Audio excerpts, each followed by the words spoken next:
তোমরা সবাই দেখো, আমি দেবরের বাসায় আসছি, কত অসহায় ভাবে বসে আছি। দেবর ফোন চাপিয়ে যাচ্ছে, কোনো কথা নাই, গান করতেছে। বলেন কি বলবো, আমি খেয়াল করি না আসলে যে ভাবি বলেন কি বলবো। আপনাদের তো আমি আসছি একটু সালাম কালাম দেবে, আমি যেহেতু বড় না। ওয়ালাইকুম আসসালাম। আমি বড় গল্প করলাম, এখন গল্প করতে লাগছিলাম, সে এতক্ষণ ভিডিও করে না না না, কিন্তু একদমই মিথ্যা কথা বলতেছে, একদমই। এত সুন্দর একটা সম্পর্ক, দেবরের ডাকের টানে আমি চলে এসেছি, আর দেখেন কোথায় গেছে। আমি তো বড় ভাবি, তাই না? তার স্বামী সাথে করে নিয়ে আসছে, আমি কি তার এত কাছে যে বসতে পারি? স্বামীর সাথে আসতে জন্যই তো সে আমার গলাও ধরতে পারে, আর স্বামী না আসলে কিন্তু সে আমার গলা ধরতে পারতো না, তাই না?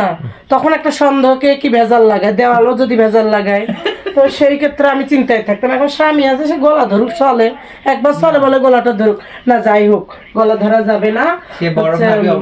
আমি বড় ভাবি, আমাকে সম্মান করে, বলি বাপরে বাপ কি সম্মান, দেখছেন আমি কলার ঝকে দিচ্ছি। তো যাই হোক, দেবর সাহেব তুমি ভালো আছো? হ্যাঁ ভাবি, এখন ভিডিও বানাই সুন্দর সুন্দর, আপনারা সবাই ভিডিওগুলো দেখবেন, ঠিক আছে? আচ্ছা, এত বড় করবে না।